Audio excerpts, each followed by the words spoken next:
know that Jane just celebrated her 91st birthday. My grandfather would say, you're just 19. She's very vibrant and young and still vivacious at the age she is, and I hope I'm like that when I'm 91. But the Musqueam First Nations, last year, we welcomed Jane at the same time to the Queen's Theatre for her speech and her lecture. At that time, we didn't get a chance to gift her with a gift. And this year we have my sister Gail Sparrow is a master weaver. Her daughter now is a master weaver, and also their son. They designed a cape, which we don't do capes usually, we do blankets like I have on for little white dogs. We have this cape and it's called Generations. It's from a mother to a grandson. And we know Jane's been here for generations. And if we could clone her, we would. But my sisters and the family of the Musqueam First Nations want to wrap Jane with our love, and also we're going to wrap her in a name from Musqueam.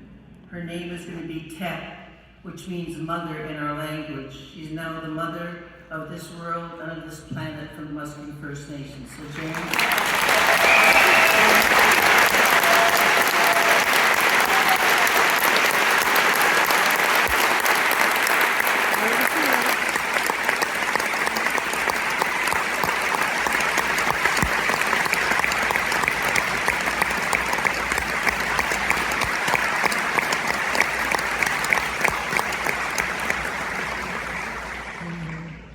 Thank you for that.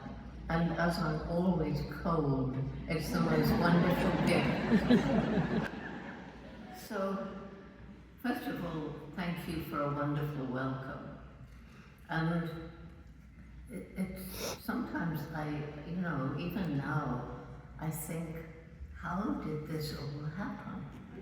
How is it that a little girl born in England before World War II, to a family with very little money, how is it that I'm now traveling around the world and being greeted by audiences everywhere as you greeted me tonight? How on earth did that happen? So I go back to the beginning, and I attribute a great deal of who I am to the wise mother, the supportive mother that I was lucky enough to have. Right from the beginning, I loved animals, and my mother supported that love of animals. And some of the stories you all know, how I took worms into my bedroom when I was 1.5. And I don't remember this, but Mum came in and instead of getting angry and saying, throw those things out, she just said to me later, Jane, we're looking at them so intently. I think perhaps you were wondering, how do they walk without legs? So very carefully we took them back into the garden because she told me they would die if they were taken from the earth. And I think many of you know how I hid for 4 whole hours in a hen house to see where on earth was the hole on the hen where the egg came out. And I actually waited long enough to see the hen. And by that time, my mother was about to call the police because nobody knew where I was. So when she saw this little girl rushing towards the house, she could so easily have grabbed me, how dare you cough, without telling us, which would have killed all the excitement.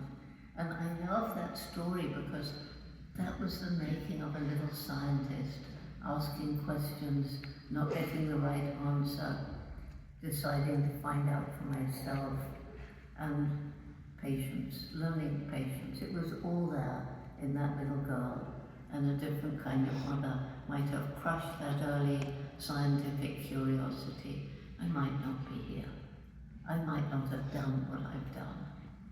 Well, as I say, I was growing up. I was born before World War II, and at that time, television hadn't been invented. It was a very, very different world back then.